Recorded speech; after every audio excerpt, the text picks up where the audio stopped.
So, Assalamu alaikum everyone. Welcome to the 16th lecture of our numerical methods course. And the topic for today is solving higher order ordinary differential equations. Okay, so what's the plan for today? So by this time, I think you guys already are aware about the Euler's method and the RK2 and RK4 methods, right? So with those methods, what do? We basically solve first order ODEs, right? Or first order ordinary differential equations. The main goal for today is to see how we can leverage those algorithms in order to solve uh, ordinary differential equations that have a order greater than 1. Okay, so we basically call them higher order ODEs. And another thing that we will try to understand is what's the difference between order and a degree of a ODE, okay, or a higher order ODE. How do these two terms differ? So these two terms are a common source of confusion among the students. So we'll try to understand what's the order of a ordinary differential equation and what's the degree of ordinary differential equations. Okay, an ordinary differential equation. Fine. So then we'll try to see how we can sort of fit the structure of a higher order ODE into a structure of a single order of first order ODE. Okay, so we'll try to recast the former to the latter. Okay, we'll try to see how we can do that, and not a single first order ODE, a set of simultaneous first order ODEs. Okay, so we'll understand how to do that, and finally we'll try to solve one example. Okay, so using the numerical approaches that we are already familiar with, as I've said, Euler's method, RK2 and RK4 method, we'll try to solve a higher order ODE after recasting it as a set of simultaneous first order ODEs. Okay, fine. So before we delve into the crux of the lecture, let's try to understand what higher order derivatives mean. Okay, so we know that if we have a function f that's differentiable at all points, we say that the first derivative of that function is something like f prime, right? We conventionally denote it as f prime, right? And we say, okay, if we perform differentiation on this derivative, if we perform differentiation on f prime, we get f double prime, right? Which is we call that the second derivative of the function, and so on. We can go on at infinitum until and unless a certain order derivative does not exist for a function. Okay, so a good example can be, say we have a function, let's call it v, no, let's call it s, and that function basically dictates the uh, distance covered by a body in motion. Okay, so we denote it using st, right? Let me switch to the pen. So let's say we have st, a function st, which is something, and it denotes the say the distance covered by, say, a car in motion or a rocket in motion. Okay, so when we differentiate this function once with respect to time, we got what? We got vt, right, which was the velocity of the yeah, the body in motion, right? And if we differentiate the velocity function with respect to time, what do we get? We get the acceleration, right? So velocity basically denotes the rate of change of the position, right?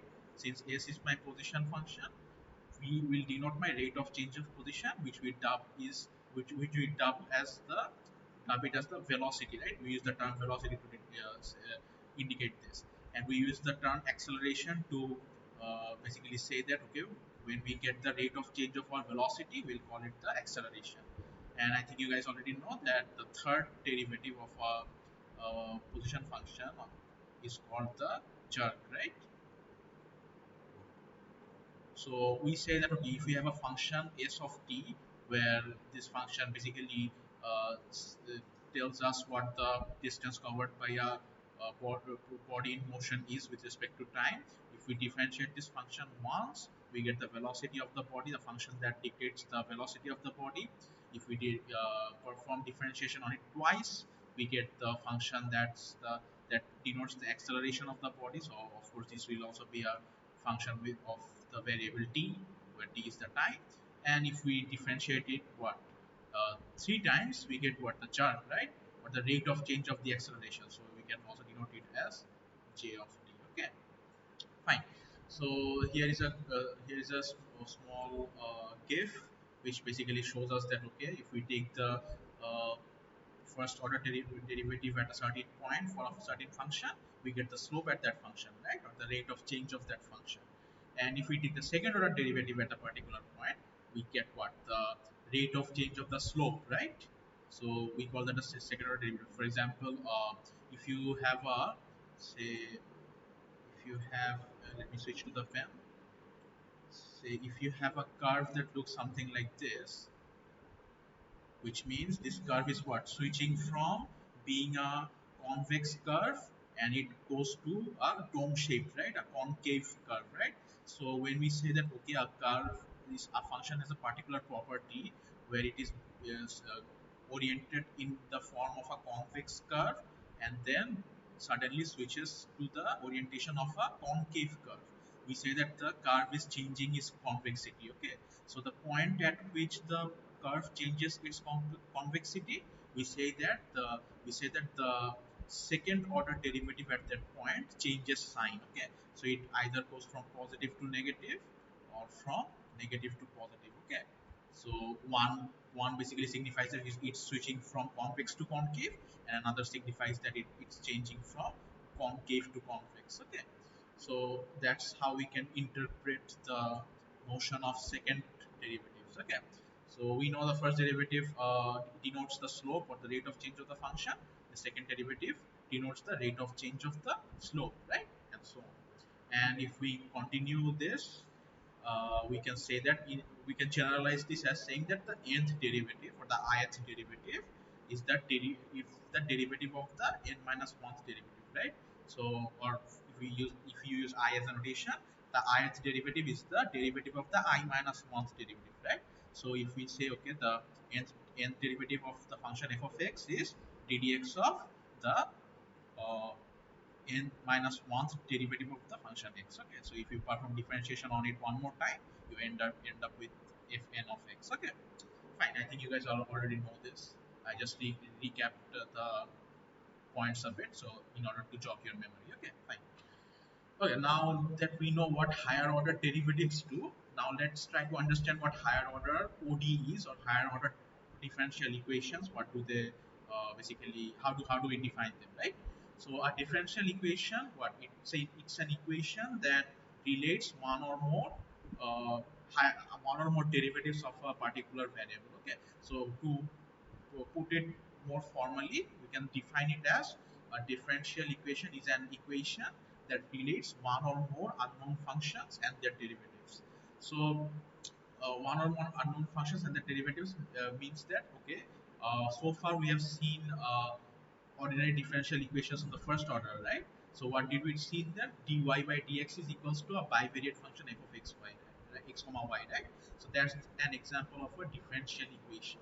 Now, why are we working with ordinary differential equation? So we are calling it ordinary because that's the default version of the differential equation. Okay, so as opposed to the ordinary, we have the partial differential equations. Okay, so we are not going to talk about partial differential equations for the time being. Just understand that in order to differentiate between the partial and the default version of the differential equations, we use the term ordinary. Okay, that's why the differential equations that we are talking about in this lecture and the two other preceding lectures, they were called ODEs or ordinary differential equations. Okay, so let's try to define ODEs formally. So it's an equation containing an unknown function of one real or complex variable x. So this variable x is of course in an independent variable, its derivatives and some given functions of x. Okay, so we can use other variables called y, z, and so on, where y, z, and other variables that we are going to use has to be dependent on x. Okay, x can only be the sole independent variable. Okay, so that's why they have written here and some given functions of x. Okay, so the unknown function, as I've said, the unknown function which is denoted using y, of course it has to depend on x. Okay, so x is the independent variable and y is the dependent variable. Any other variable that we are going to use, it will of course be uh, dependent variable which is dependent on x. Okay, and as I've said, we use the term ordinary in order to distinguish this default version of the differential equation in contrast with the partial differential equations. Okay, fine. So the general form of a higher order ODE or a nth order ODE to be precise is something like this. So a sub n, a sub n minus 1, these are all the coefficients, and d dxn of y. So let's try to call it, okay, dny by dx xn is, this is the nth derivative of the variable, dependent variable y with respect to the independent variable x. Okay, so of course dn minus 1 y by dxn minus 1 will of course be the n minus 1th derivative, right? And so on until we reach what, dy by dx, and of course the full version of the y. Okay, so this whole thing is equal to a particular function of the independent variable. Okay, so f of x. So this is the set template of a higher order ODE, where each term can have a particular coefficient multiplied with a particular ith order derivative. Let's say you want to generalize it. Let's say an ith order derivative.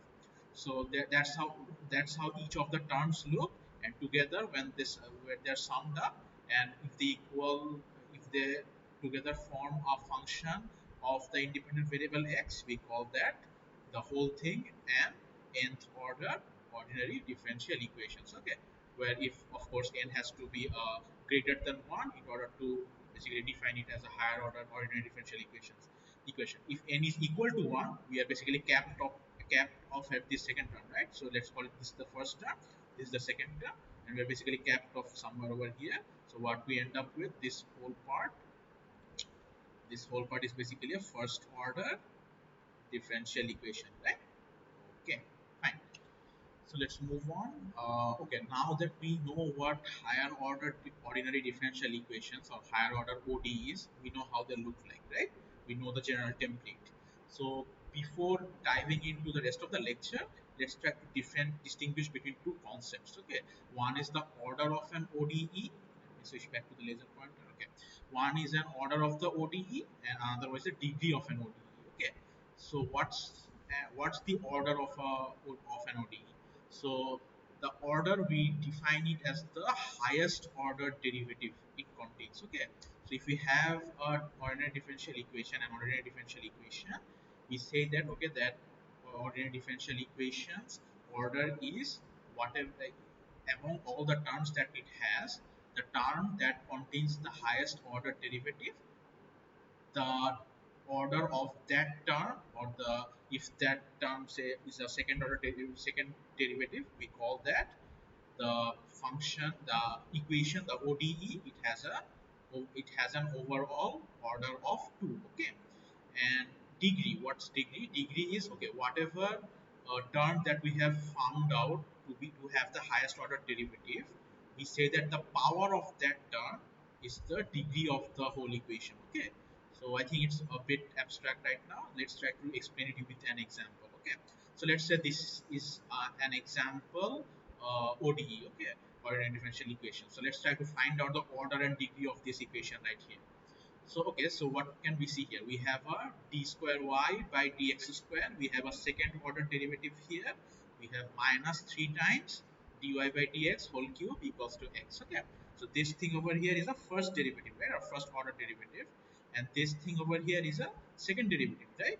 So these two terms, okay, we know that they have uh, dissimilar derivatives, right? Okay, so now what did we learn from the definition? What will be the order of this whole ordinary differential equations? Okay, now we are going to search for the term that has the highest order derivative. So we know that it's this term over here, right? It has a it has an it has a derivative of order 2, right?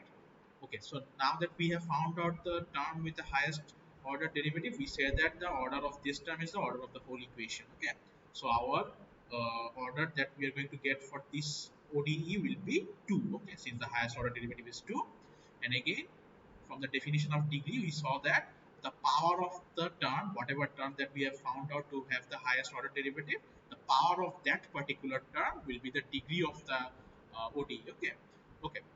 So we have seen, okay, this term has the highest order derivative. So what is the power of this term? It's nothing, right? It's to the power 1, right? It doesn't have a power, which means its power is 1, right? So what we say? Okay, since this term has a power of 1, the degree of this whole ODE will be 1. Okay, so the power of the highest order derivative term is 1. Okay, fine. I think you guys now understand a bit more clearly these two concepts. Now let's try to basically cement our understanding with a more concrete example. Okay, so let's say now our example is a bit more complex. Put something like this. Let's say x times dy by dx minus d square y by dx square. Okay, this second term is whole to the power cube, right? It has a power of 3 plus 5 is equals to 0. Now, what's the order and degree of this ODE right here? Okay, we can see that the term that has the highest order derivative, it has an order of 2, right? So we can say we can absolutely say that, okay, the order of my ODE will be 2 since my highest order derivative is 2. Now this term over here, what power does it have? It has a power of 3, right? It has been raised to the power of 3, right? So we can say, okay, since this particular term here, the term that has the highest order derivative, it has a power of 3, we can say that the degree of this whole ordinary differential equation is a degree of 3. Okay, since the power of the highest order derivative is 3.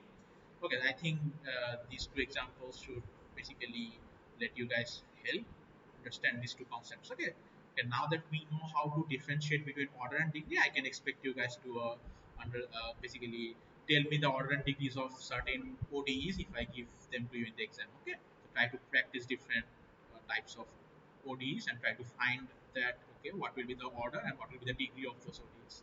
Try to practice and inshallah you'll be able to answer. Fine.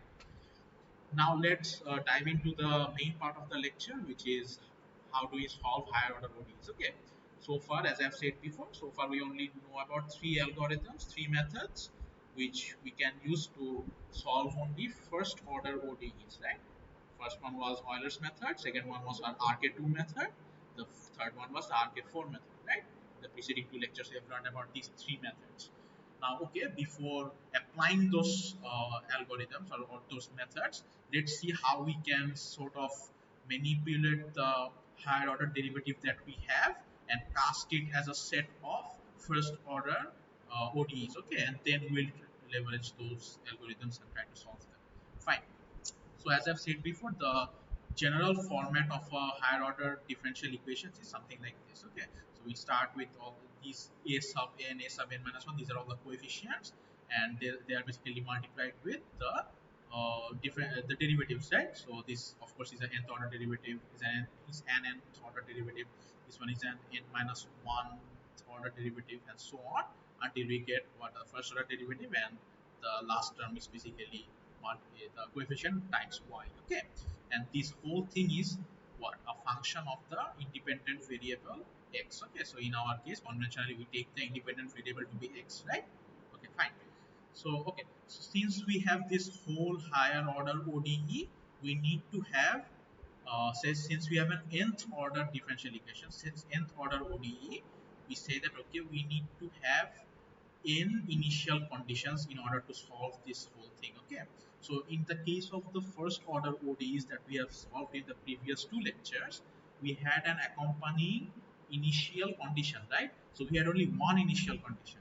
So if you have an ODE that has an order of n, we need to have n initial conditions. Okay, so whatever order of the differential equation we have, we need to have that amount of or that number of initial conditions in order to come up with a good solution. Okay, or come up with a solution. Okay, fine. So we have this a higher order ODE and we have n initial conditions. Okay, and okay, now each of the initial conditions, as we'll see in a bit, will dictate the will say, okay, the point, the value of a particular order derivative at a particular point is this. Okay, that's what an initial condition will generally look like. For example, in our last two lectures we have seen that, okay, our initial condition was something like y of something is equals to something, right? So a particular value of the dependent variable y was given to us as an initial condition at a particular value for x. Okay, right? So that's how the general format of the initial conditions will look like. Okay, fine. So we'll if you guys did not understand what I've said just now, we'll try to solve an example in a bit, then it will be clear to you. Okay, fine. So okay, now how do we rewrite these terms, right? how do we basically convert this higher order ODE to a set of simultaneous first order ODEs? Okay, that's our goal right now. Fine. So, okay, firstly, we'll take variable z sub 1. We'll say, okay, that thing is equal to my dependent variable y. Okay, so we'll set z1 as equal to y. So, this is my new variable, okay, which is essentially the same thing as y. Now, if I differentiate z sub 1 with respect to x, we say that that thing will be equal to dy by dx or ddx of y, right? Because since y and z1 is the same thing, we say that okay, dy by dx or ddx of y is the same as ddx of z sub I, right? This is z sub 1, right? Okay. So this whole thing over here, we say that okay, the first derivative of z sub 1 will term it as z sub 2. Okay. We'll basically say that okay, we'll introduce a new variable z sub 2, which is equal to the first derivative of z sub 1. Okay. Of course, with respect to x. Fine. Okay, now we know how to denote dy by dx using z1, right? And z2, right? Now we'll try to do that. We'll try to differentiate this whole term again. So since we need to somehow denote the second derivative of y, right? So in order to come up with the second derivative of y, we differentiate d dx of y, right? So we end up with d square y by dx square. Okay, now how do we rewrite this? We can say okay, d square y by dx square is we get this by differentiating dy by dx, right? So we'll differentiate z sub 2, right? Because we know z sub 2 is equals to dy by dx. So differentiating z sub 2 with respect to x will give us d square y by dx square.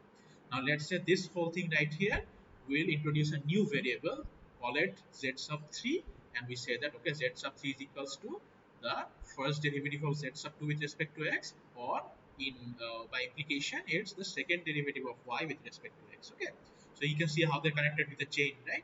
They are basically connected with each other, right? And if we go on like this, ellipsis in the middle, we end up with what? The n minus 1th derivative of y with respect to x, we can call it as something like the n minus 1, the first derivative of the z sub n minus 1 variable, right? So if we end up with a variable z sub n minus 1, if we differentiate that variable with respect to x, essentially we end up with the n minus 1th order of, sorry, the n minus 1th derivative of y with respect to x. Okay, I think you guys can see how this pattern is progressing, right? Okay, now that we have ended up at this derivative over here, we say that okay, we'll denote this derivative using a new variable that we'll introduce, which is z sub n. Okay, so what have we done? We have uh, basically used new variables to denote the first order derivative, the first derivative. We have used another new variable to denote our second derivative, and so on. We have used yet another new variable in order to denote our n minus 1th derivative. Okay, now we have still another derivative remaining, right, which is the nth order derivative.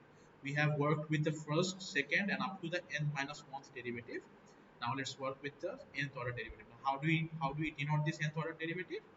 We know this whole ODE, right? We know this whole higher order ODE. We can say, okay, why not plug in these variables in the respective positions? So instead of y, we plug in z sub I. Instead of ddx of y, we plug in z2. Instead of instead of the nth order derivative of y with respect to x, this whole thing over here, let's plug in z sub n. Okay, so what do we get? Essentially we get what we say, a different form of the left hand side over here, right? So our goal is to find out the nth order derivative. So we just keeping this nth order derivative on the left side of our equation and taking everything else to the right hand side of the equation, we end up with something like this, right? So this a sub n is multiplied with this nth order derivative, so this will come as a denominator on the right hand side, and the rest of the terms they will basically be multiplied by minus 1, right, since we're changing sides from left to right, and f of x will remain as it is. So what do we end up with? We say that the nth derivative of y with respect to n with respect to x is simply the first derivative of z sub n, right? This z sub is the nth minus 1 derivative of y with respect to x. So we differentiate z sub n one time, and whatever we get will be the nth order derivative of y with respect to x. Okay. So okay, now we have symbolically manipulated this whole ODE and ended up with something like this. Okay. So after plugging in the z values on the respective positions, we say that well, instead of writing this, we'll write z sub n. Instead of writing this, we'll write z sub 1. Instead of writing y, sorry, instead of writing this, we'll write z sub 2. Instead of writing y, we'll write z sub 1. Okay, and if f of x will remain as it is. So what have we done here essentially? See, we started out with what? A single higher order ODE, right? And now after performing some algebraic manipulations or symbolic manipulations, we have ended up with a set of first order ODEs, right? So this ddx of z sub 1 equals to z2. This is one particular first order ODE, right? Again, ddx of z2 is equals to z3. This is another first order ODE, right? And so on until we reach what? ddx of z sub n minus 1, right? This is equals to z sub n. So this is yet another first order ODE, right? And for the final case, we ended up with what? ddx of z sub n, which is this whole thing right here, right? Function of all the other new variables that we have introduced prior to this, right? So from z sub 1 up to z sub n, right? So what have we ended up with? We have ended up with a set of simultaneous first order ordinary differential equations. Okay, and let's write it more formally.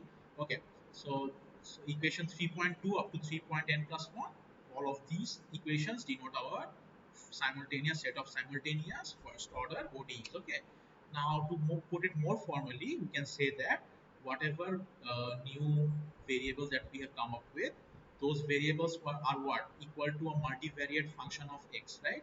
So where x is the sole independent variable, and all other variables that this function is a function of, those functions are somehow related to x. Okay, somehow dependent on x. Okay, so let's see how did this came about.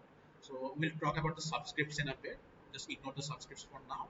Okay, so this whole thing is a multivariate function, right? So multivariate function with z sub 1, z sub 2, and up to x, right?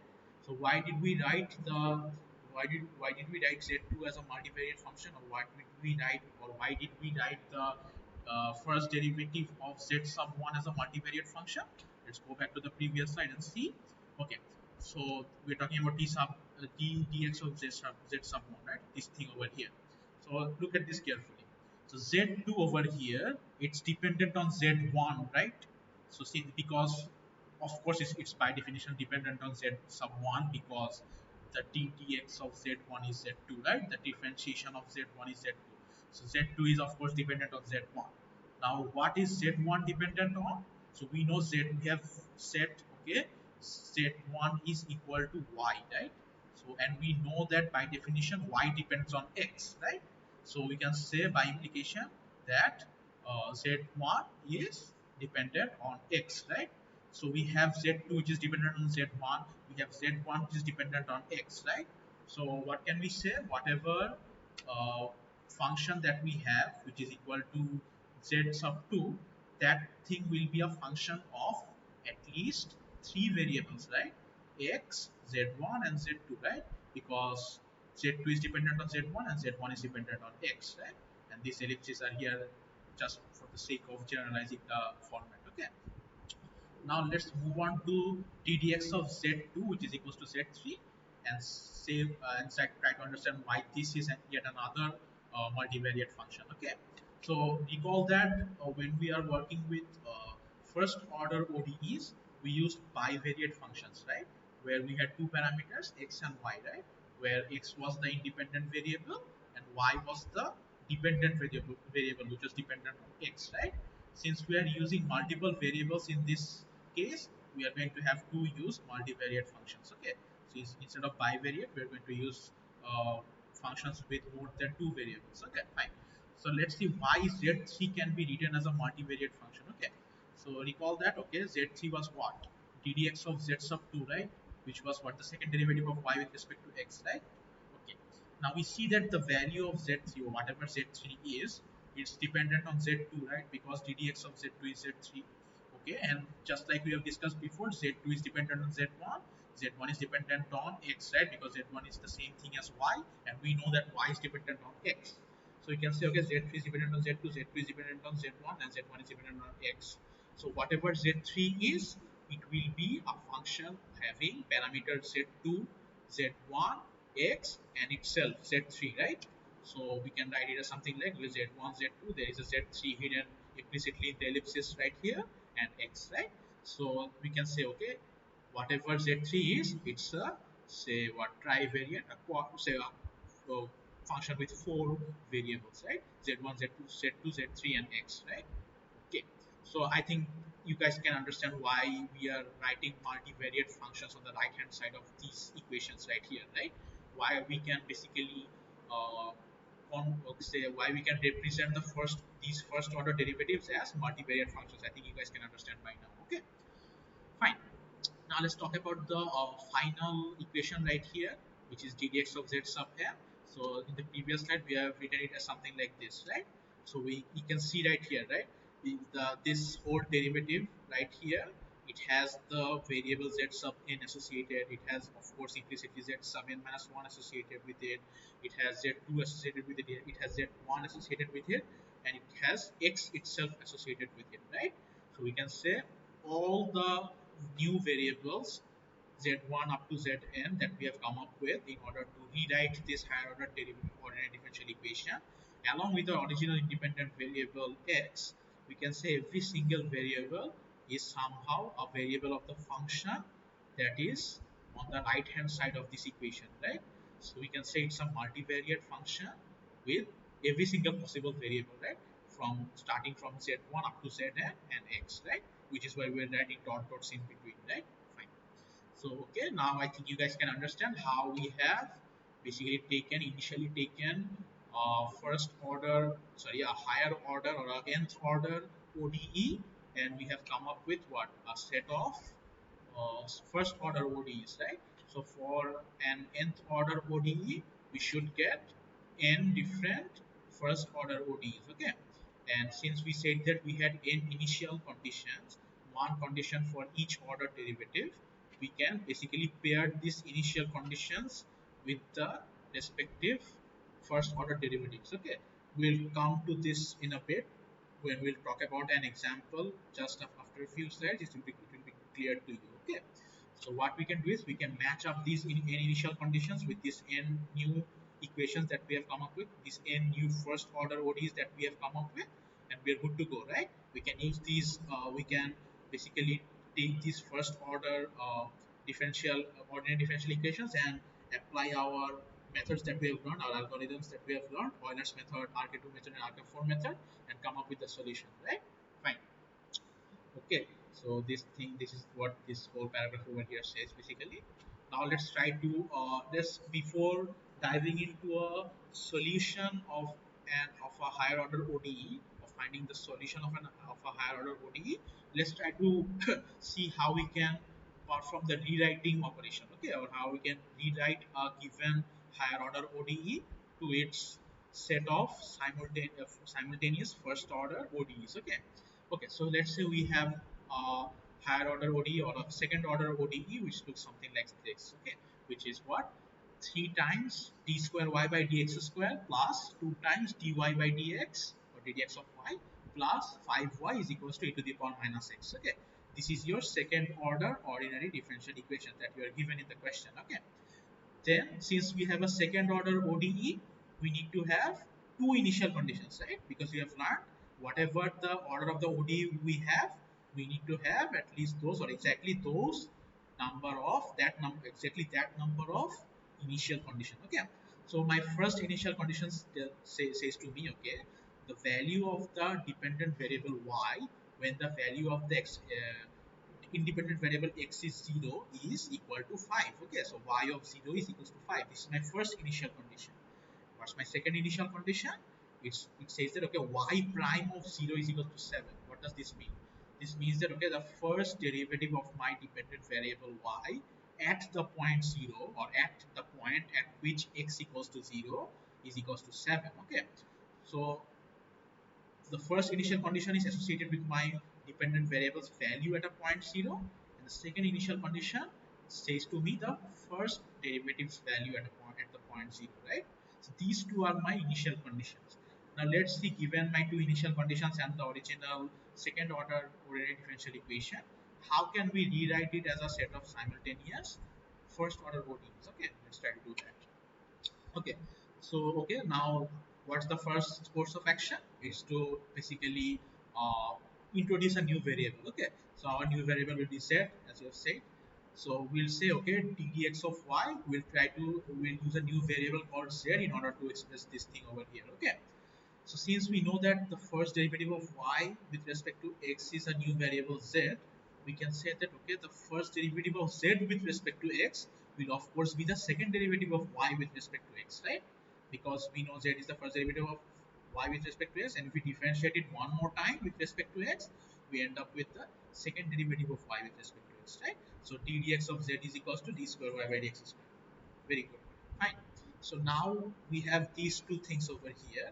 Why not plug them into our original uh, higher order or second order ODE, right?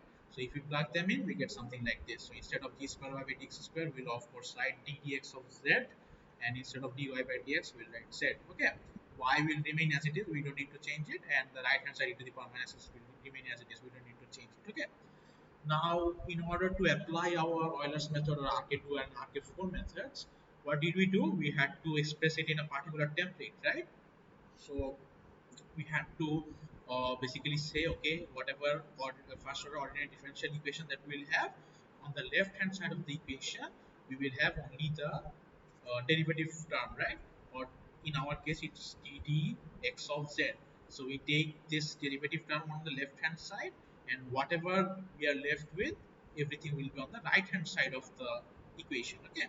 So on the right hand side, you can see it's 1 by 3 times e to the power minus x minus 2z minus 5 minus 5y, right? So look at this thing carefully. Look at the right hand side carefully. We have three variables on the right hand side, right? We have x, we have z, and we have y. So we can say that whatever derivative this thing is, it's equal to a multivariate function, right? So in this case, it's a trivariate function, right? TRI, trivariate, right? Since it has three variables, x, y, and z, right? So we can express it as something like ddx of z is equals to f of x, y, z, right? We can denote it as something like this. I think I forgot to mention one thing. So why did we write these subscripts right here, right? So of course it does not take the intuition of a genius to figure out whatever uh, multivariate function will end up with on the right hand side of these equations, they will of course not be the same, right? So writing them as just f is not right. It's not say not good practice. So that's why we're introducing the subscripts over here. These subscripts are basically differentiating these two functions, right? So we are saying that f sub 1 is less is different from f sub 2, even if they may have the same number of parameters, the same sets of parameters, they are different functions. Okay, different multivariate functions. That's why we're using the different indices or the different subscripts, right? Okay. So okay, we can say okay for this particular example over here, we'll have only one trivariate function, right? Okay. So now what do we have at our disposal? We have two different first order ODEs, right? One is dy by dx or ddx of y is equals to z. This thing over here, this is a first order different ordinary differential equation, and it has been coupled with what? Coupled with the first initial condition that we were given with, right, in the question, which was y of 0 is equals to 5. So you just form a pair using that, and you can use your methods, your Euler method, your RK2 method, your RK4 method, uh,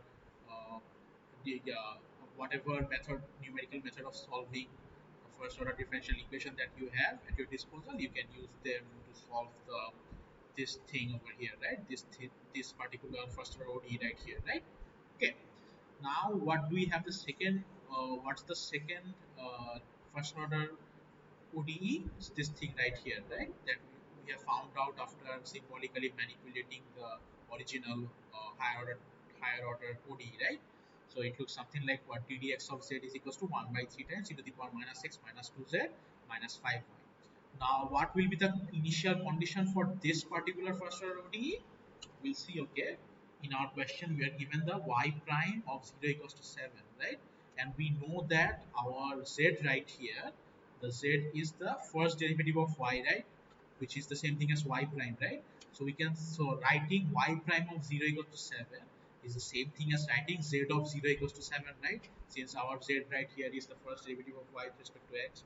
So we say that, okay, z at the point, the value of z, or the value of the dependent variable z at the point where x equals to 0 is 7. Okay, this thing is our initial condition for this particular first order ODE right here. Okay, so we have what? We have formed two pairs, right? One first order ODE and a corresponding initial condition, right? So these are the two first order simultaneous ODEs that we have come up with. Now we'll use whatever Euler method, RK2 method, or RK4 method to solve these two first order ODEs, and we'll arrive at our solution for the original second order ODE. Okay, okay, good to go.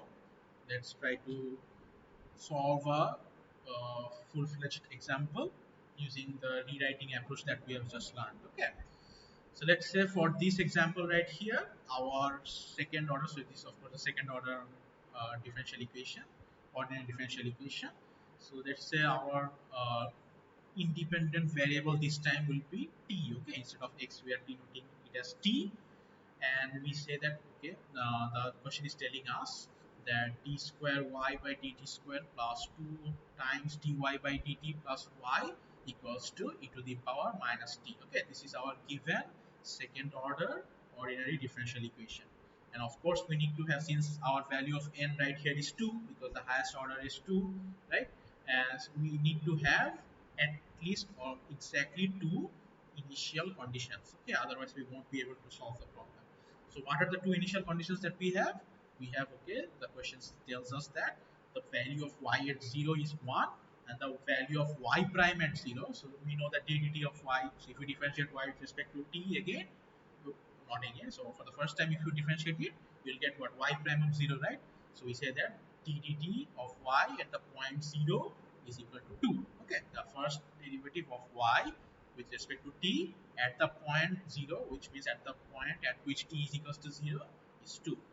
So these are my two initial conditions, and this is my given second order ordinary differential equation.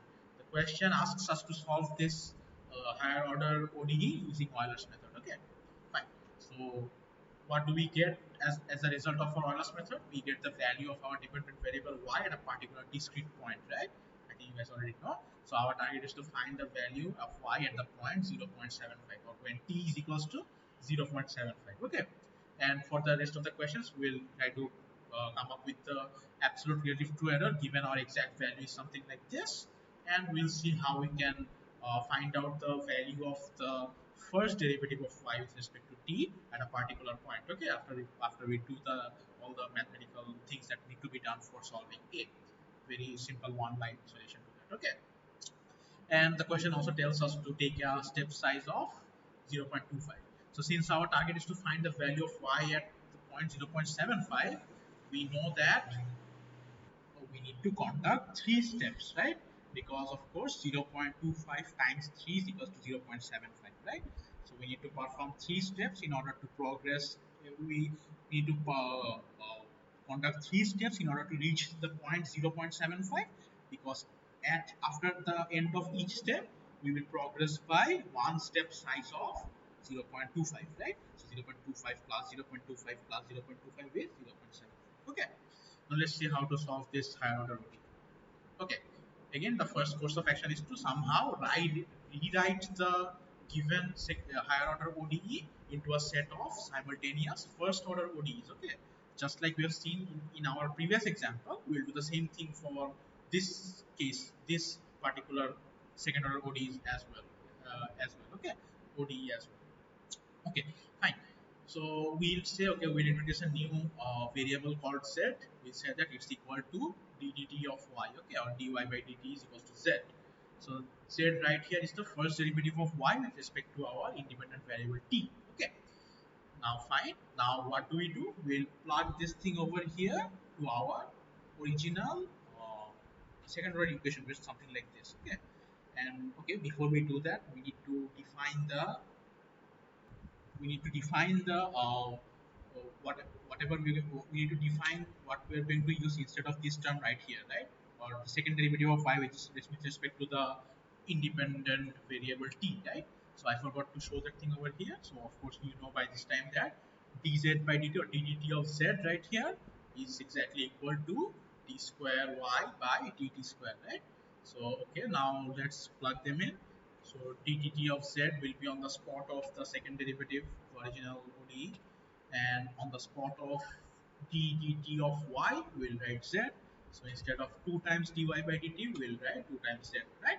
And y will remain the same as it was before, and on the right hand side we have e to the power minus t. Okay, now let's rewrite this thing further by taking everything we have except this first derivative term right here. Except this, we'll take everything that we have to the right hand side of the equation, okay, in order to fit the template that we need for applying the Euler's method. Okay, fine, we end up with an equation that looks something like this.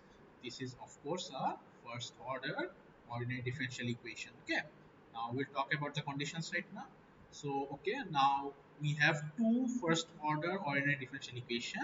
One is this thing right here, this thing, and another one is this thing right here, okay, which is this whole thing over here. Now just as we have discussed in the theory part, we see that what we have ended up with is a multivariate function, right? Multivariate function with the parameters t, y and z. So we know that z is dependent on y and y is dependent on t, right? So whatever the value of z is, it has to be a function of, it has to be a multivariate function having the parameters z itself, of course. Since z is dependent on y, it should have y, and since, oh sorry, yes, since z is dependent on y, it should have y, and since y is dependent on the original independent variable t, it should have t as well, right? And we'll denote it using f sub 1. Okay, this function has a subscript or an index of 1. And what will be the initial condition for this particular first order ODE that we have come up with? It will of course be the first condition that we are given, that has been given to us, okay, in the question, which is y is equals to 0 equals to 1. Y at the point 0 is equals to 1. So why is that? Because of course this is a first order, or this is the first derivative of y, right?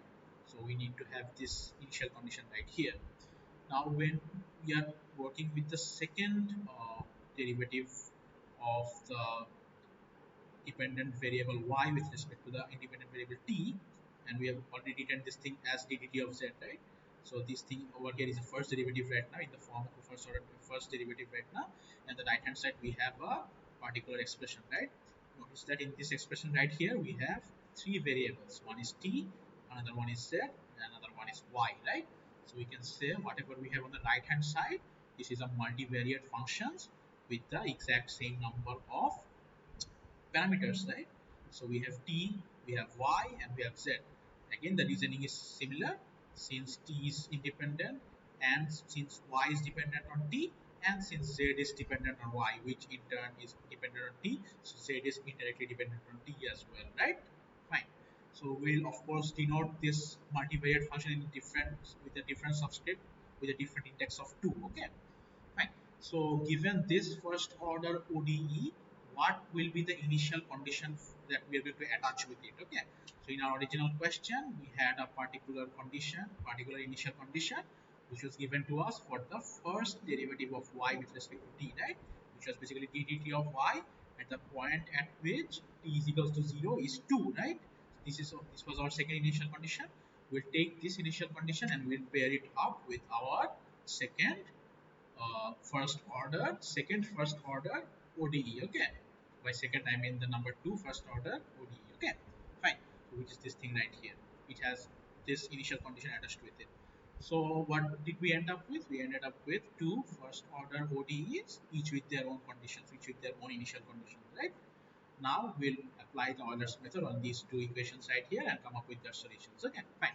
So if you recall, the formula for the Euler's method was something like this, right? Y sub I plus 1, which means the value of the dependent variable y after the I plus 1 step was equals to y sub I, which is the value of the dependent variable after the ith step, plus a it was a bivariate function in our previous lectures, in lecture 13, right? So Was it lecture 13? It was lecture 14, right? So in our lecture 14, we discussed Euler's method and we used bivariate functions, right? So in this particular case, it will be a trivariate function. Okay, since we have a new, let's call it a new variable that we have introduced for the sake of rewriting our higher order ODE to a set of simultaneous first order ODEs, right? So this time it will be a trivariate function times h, right? Where h is of course our step size. And for the given question, h is equals to, of course, it's equal to 0.25, right? Fine. So this is our Euler's method formula for the variable y, and for the new variable z that we have basically introduced for this problem, it will be z sub I plus 1 equals to z sub I plus f sub 2 of t I y I z I times h. Okay, and again the same reasoning goes in this same case as well. It's a trivariate function. Okay, of course a different trivariate function. So for these two first order ODEs, we ended up with these two respective Euler's method formulas, right? Fine.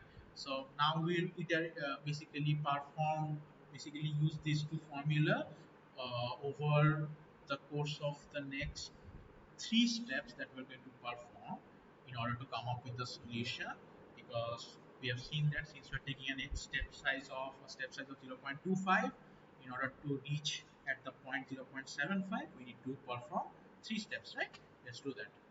So for Euler's method, okay, let's perform the first step at first. For the first step, the value of I is of course 0. Our time t0 is of course 0 because 0 seconds has transpired. And the value of the dependent variable y at the point at which t is equals to 0 is 1. Okay, that has already been given to us as our first initial condition, right? And our second initial condition also tells us that the value of z naught is equals to 2. Right. So let's find out the value of y sub 1. We just plug in the values of y naught and the function. We know the function, right? So first the first trivariate function f sub 1, which is this one, was equals to z, right? So whatever the value of t and y we have, we basically discard them. We only pay heed to the value of z. So this function will return me the value of z that it gets, right? So if sub 1 of t naught, y naught, z naught is basically what? The value of z naught, right? And h is of course 0.25. So we take what? So y of y naught is equals to 1, of course, and if sub 1 of 0 comma 1 comma 2 is of course 2, because the value of z is 2. So with this 2 right here, it comes from this. And we say that, okay, our question tells us that the step size is 0.25, so we'll multiply 0.25, and if you plug these values into your calculator, you should get a value 1.5. Okay, so the value of the dependent variable y after the conduction of the first step is 1.5. So or we can basically reword it and say that, okay, the value of y at the point t equals to 0.25 is 1.5. Okay, fine. Now let's do the same thing for z. So we have written down the formula for z as well, right? So let's do the same thing for z. We'll say, okay, z1 is equals to z naught plus f2 of t naught y naught z naught times h. Again, what's f2? We know what f2 is, right? F2 is this whole thing right here. So whatever t, y, and z value that you have, you plug into this expression over here, and whatever value that you will get for this expression, that will be the functional value of the trivariate function, the second trivariate function right here, right? Okay. So f of 0, 1, 2 is something like this. If you plug this thing into your calculator, you should get a value of 1. Okay. So we know y1 and z1 right now, and z1 is of course our approximate value of our dependent variable z at the point at which t is equals to 0.25. Okay. Now z1 is equal to 1, we have y1 is equals to 1.5. Now we can proceed to the second step, right? So at the second step, our value of y is I is equals to 1. Our t1 is 0.25, because since t naught is 0, and if we progress ahead by one step, we will end up at the point t is equals to 0.25, right? And we know from the previous step, we have found out our y sub 1 to be 1.5 and our z sub 1 to be 1, right? So using this set of information, we are going to conduct our second step. Okay, so this will rinse and repeat basically. Okay, so we'll similarly find out the value of y sub 2, which is y sub 1 plus f1 of t1 y1 z1 times h. Okay, you should get a value 1.75, and this is of course the value of y at the point t is equals to 0.5, right? Because we have performed two steps, which means we have progressed ahead by two steps, and 0.25 plus 0.25 is of course 0.5. So this is the value of y2 or the approximation of y2 at the point 0.5. Okay. Now let's do the same thing for finding out z2 as well. So again, we do the same sets of operations. We end up with the value 0.319.7. Okay, for the approximation of z2 at the point, of course, t is equals to zero point 0.5, which has been written over here. So z at the point value of the dependent variable z, the point t is equals to 0.5 is 0.319.7. Okay, fine. So we know z, y1, we know, sorry, we know y naught, z naught. Using these we found out y1 and z1. Again using y1 and z1 we found out y2 and z2. Now we know y2 and z2. We know for our third step the value of I is equals to 2, and we know that our value of the time or variable independent variable t at the beginning of our third step is 0.5. We'll use this set of information now to conduct our third and final step. Okay, so in our final step, what do? We can figure out the value of y sub 3 and z sub 3. Okay, so for y sub 3 again we'll apply the same formula. We end up with the value 1.8299. Okay, and of course y sub 3 is the value of y, the approximate value of y at the point t is equals to zero point 0.5, because since we have already finished our 3 steps, we should be at our destination point of 0.75. Okay, which was our actual, which was the point that we set out to arrive at, right? Fine. So y3 is of course the approximate value of y at the point 0.7, which is 1.8299. Fine. Let's do the same thing for z sub 3. You end up with minus 0.1260 after performing all these calculations, and we say that okay, the value of our dependent variable z at the point t is equals to 0.75 is something like this thing over here, minus 0.126. Okay, something. And our original question asked us to find the value of y at this particular discrete point of 0.75. So we'll box in the answer, which is 1.8299, right, which we obtained after the third step. Now we'll see how we can utilize the value of z sub 3, okay, for another one of our answers, which is the answer of C. So before discussing about C, let's see how we can solve the question B right here. Okay, so we have found out our approximate value of our dependent variable y at the point t is equals to 0.75, right? Which is something like 1.8299. Okay, so this thing is our approximate value. And in the question, it has been given to us our exact value at this particular point is 1.668. Okay, so again, you guys, by this time we have ad nauseum, we have calculated the values of absolute relative true errors, right? I guess by this time you have already memorized the formula. So this is what the exact value minus the approximate value divided by the exact value. Okay, that's the formula for the absolute relative true error. We just take the absolute value of this multiplied by 100 in order to express it in terms of percentage, and this thing over here is our absolute relative true error, which is something like what, 9.7062%. Okay, now how do we solve D? How do we solve C? So in C they asked us to find out the value of the first sorry, the first derivative of y with respect to x at the point 0.75. Again, in our when we perform the mathematical calculations for our first problem, we found out the value of z sub 3, right? We have said that z right here, this z right here is used to denote the first derivative of y with respect to t, right? So we can say whatever the value of z that we get at the point 0.75 will be my approximation of the first derivative of y with respect to, so right here they have mistakenly wrote x, it will be t. Okay, so because for this particular problem we are taking the, we are denoting our independent variable as t instead of x. Okay, so mistakenly they have written x over here, it will be t. So we can say that okay, the for the approximation of my first order derivative or first derivative of y, my dependent variable y with respect to my independent variable t at the point t equals to 0.75 will be exactly equal to the approximation that I got for the value of z. Okay, so whatever value of z that I got at this point will be my final answer. Okay, so since we have seen that my value for z after conducting 3 steps at the point 0.75 was minus 0.126 something, right? So that thing is my final answer. Okay, that's how we solve C. So by this approach, you can basically find out the approximation, any derivative, ith derivative approximation at any particular point. Okay, by any particular point, I mean for any particular value of the independent variable. So in this case, our independent variable was t, so the value of t was 0.75. Of course, it is contingent upon the condition that the function has to be differentiable at that particular point. Okay, or that particular derivative has to exist at that particular point. Okay, so yes, that's how you can apply the Euler's method, leverage the Euler's method in order to come up with solutions of higher order ordinary differential equations. Okay, so what was the hack? The hack was to basically rewrite our higher order ODE into a form that gave us simultaneous, a set of simultaneous first order ordinary differential equations, right?